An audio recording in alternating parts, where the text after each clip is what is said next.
Christian life is not intended to operate on a minimalist ethic, on prohibitions. Don't touch that, don't do this, avoid that. Success in the Christian life is not merely a matter of avoiding sin, and yet often we make it into a life of exclusions. This is a point John Piper makes in his 1997 sermon titled Running with the Witnesses, a sermon on Hebrews chapter 12, verse 1, on laying aside every weight. Here's what he said. Everything else in this text explains running or motivates running. So the point is, don't stroll, don't meander, and don't wander about aimlessly. Run as in a race with a finish line where everything hangs on the race. Now, what supports it? In verse 1, there are a couple of things said here as a means to running. It says, lay aside every encumbrance and sin which so easily entangles us. Now I remember as a boy the effect a sermon had on me on this verse. And the only thing I remember was the distinction that the preacher made between, he was preaching from the King James at the time, weights, translated encumbrances here, and sins. And he looked out on us and he said, not just sins. Don't just lay aside sins to run this race.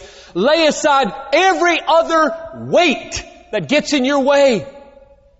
And as a boy, you know what the effect, it was a revolutionary effect that had on me.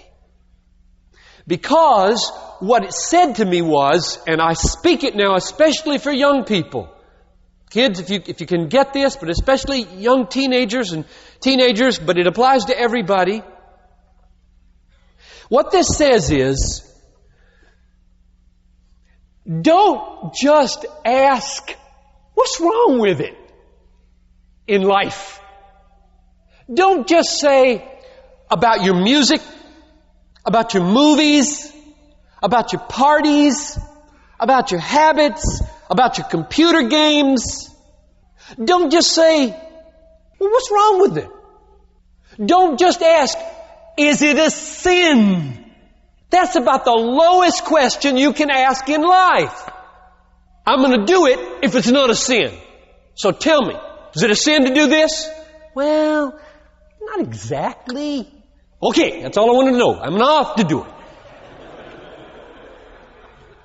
And the preacher said, and I'm the preacher now, saying, this text says, look to Jesus and lay aside sins for sure, and lots of other stuff too. Now that's a different way to live. So what, well, preacher, what question as a 13-year-old, 14-year-old should I ask? If it's not, is it a sin?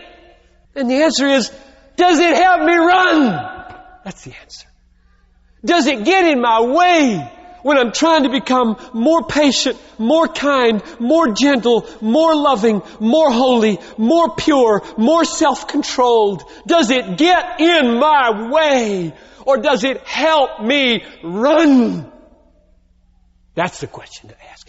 Ask the maximal righteousness question, not the minimal righteousness question. That was the difference it made in my life. And I've been ever since then. I didn't always live up to this. I'm not making any claim that from age 12 on I did some great spiritual thing. But I had a trajectory that was so much better than the minimalist ethic that comes with, well, what's wrong with it? What's wrong with it? Well, I don't even want to talk about what's wrong with it. Let's talk about, does it help me run? Now, you know why that question isn't very often asked? Because we're not passionate runners. We don't want to run. We don't get up in the morning saying, what's the course today? What's the course of purity? What's the course of holiness? What's the course of humility? What's the course of justice? What's the course of righteousness? What's the course of love? What's the course of self-control? What's the course of courage and witness? Oh God, I want to maximize my running today. If you have that mentality about your life, then you'll ask not, how many sins can I avoid, but how many weights can I lay down so that I am fleet-footed in the race of righteousness. So good. That was from John Piper's sermon on August 17th, 1997, titled Running with the Witnesses. It's one of many of his sermons we host in their entirety at desiringgod.org.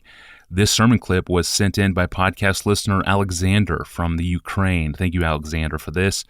We need your sermon clips. If you have a favorite section from a John Piper sermon, send us the name of the sermon and the timestamps of when and where the clip appears in the audio, and we'll share it on this podcast, and of course, we'll give you credit for it. Send us the details in an email to askpastorjohn@desiringgod.org and put the word clip in the subject line. Well, we often struggle to read our Bibles, and the struggle is often with doubt and cynicism. It's a spiritual battle we face whenever we open our Bibles, and tomorrow John Piper will explain this dynamic and what we can do to confront it. I'm your host, Tony Reinke. Thanks for listening to the Ask Pastor John podcast.